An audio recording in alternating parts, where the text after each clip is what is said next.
Hello and welcome back to the channel. Right, today I have for you a model by Farange, who I don't think I've done a model since I did the Bismark. Now, this is a little bit late coming out this video, so apologies for that, but you'll understand why in a second. Because today I have for you BB63, the USS Missouri. And yes, it's as big as you think it is. So, usual format, 60-second speed build, some pics, and then we'll get into the review. Let's crack on and build.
Welcome back. Right, it's almost a case of where do you start with this thing, because it is pretty big.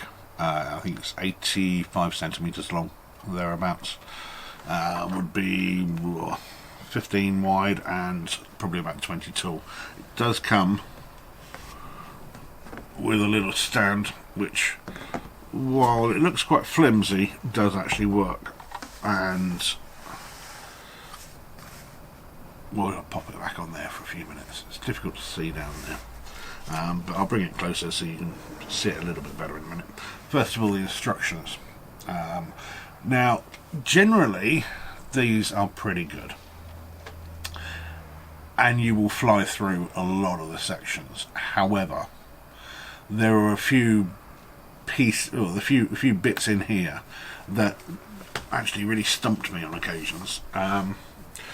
Towards the stern of the vessel, there was one part that was a bit tricky, and a couple of bits of the superstructure was just really not clear at all. And again, it's that isometric viewpoint that makes life a little tricky sometimes to see exactly what goes on and where.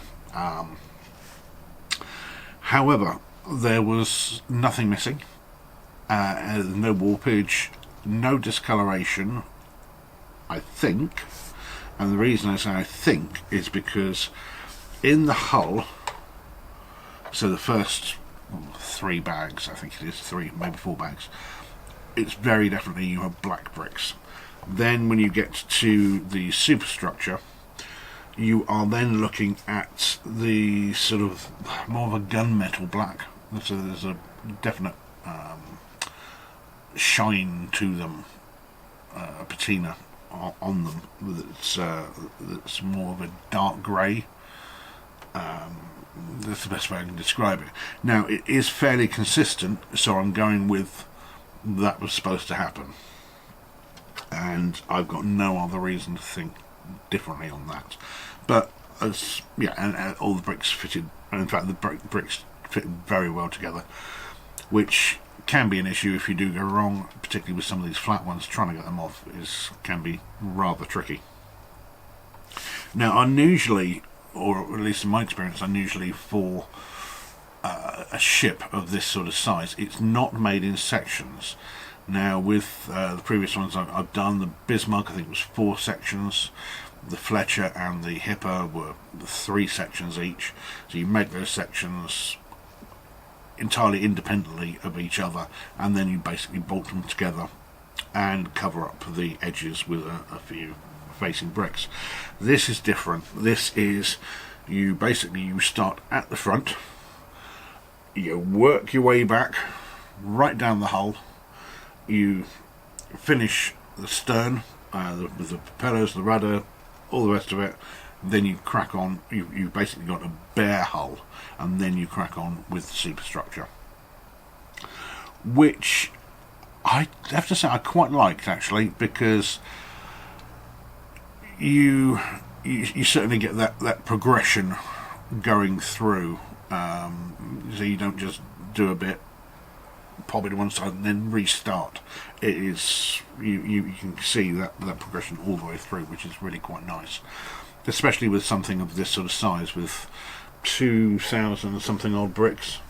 I can't remember exactly how many. It was 2,300, I think it was, which is quite a lot of bricks, but not a lot different from the T14 Armata that I did, funnily enough. But this does take a lot longer to do than that tank. But the level of detail on this, wow.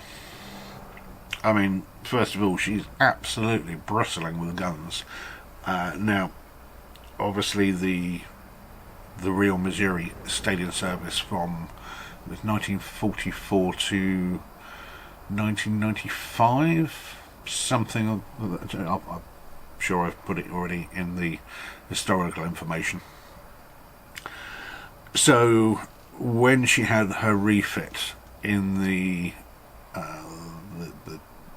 to bring her up to date to be able to fire cruise missiles, and got rid of basically most of the secondaries and the anti-aircraft guns on this for modern equipment.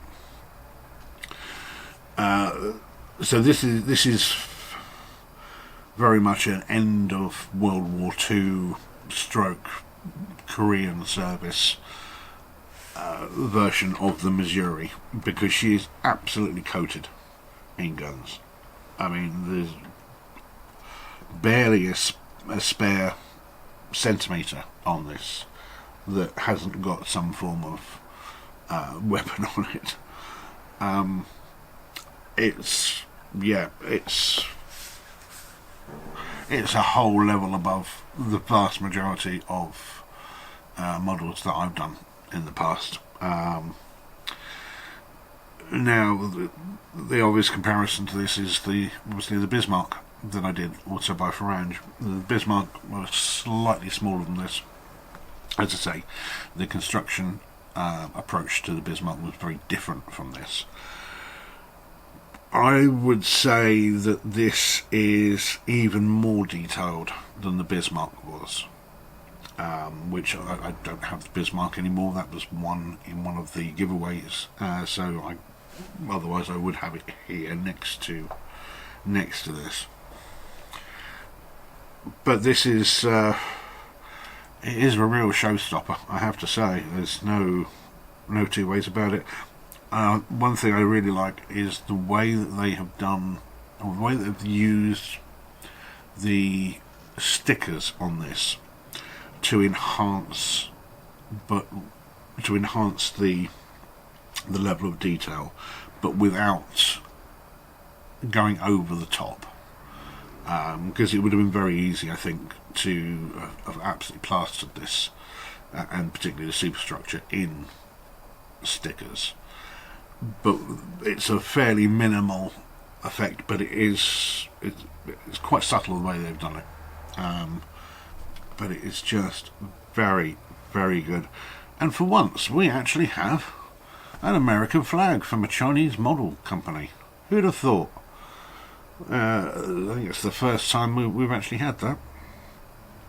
I'm not entirely sure what that flag is, but I don't know whether it's the state flag of Missouri.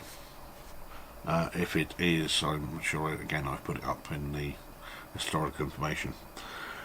But this is this is a real project build to do. this will keep you going through the long winter nights for a while, believe me. It's fantastic, absolutely fantastic. I just, there's not a lot I don't love about this.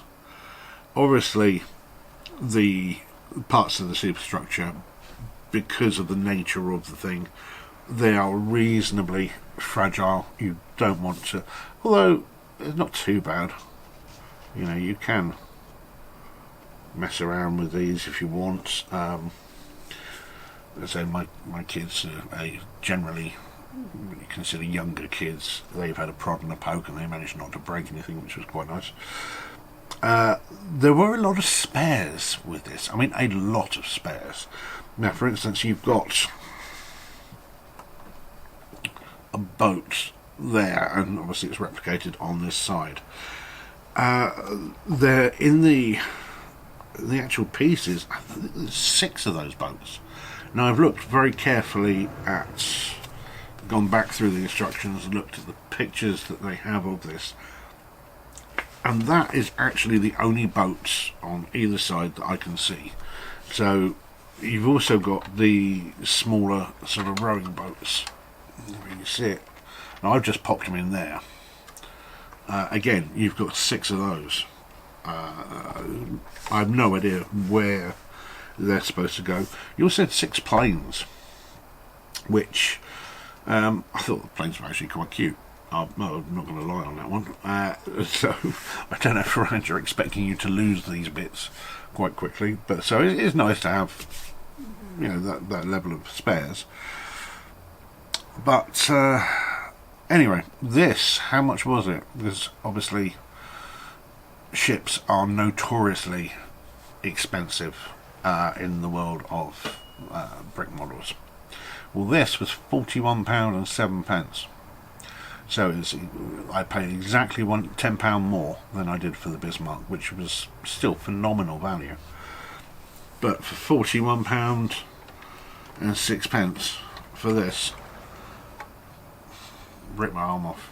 If you've got, you know, the inclination, you want a long build, you like your battleships, the Missouri has some sort of meaning to you in any particular way, but absolutely rip their arms off for this. Link obviously in the description about where to get it, or where I got it from. But this is as good as it gets, I think. I think that the Bismarck pips it on value because of being you know, that much cheaper. This is something else. So hats off to Farange. You know, 2 ship models, 2 fantastic models at really fantastic prices. Because, you know, you go on to Kobe and have a look at how much a Missouri or an Iowa class battleship is. Again, I'll put it in the corner or below here, how much they cost. But you're going to be a lot more expensive. So there we go. This is the BB63, the USS Missouri. It's fab. Really top quality. Can't speak highly enough of it. The only issue I have with it is where the hell am I going to put it? Because as you can see, these shelves are getting quite full now, and funnily enough, I've got 6 models there down that I've taken down that I need to take apart. So yeah, not entirely sure where I'm going to put this, but then it's not a bad problem to have, is it? So hopefully you've liked this video. If you have, please like and subscribe to the channel, and I will see you again. See you, take care, bye bye.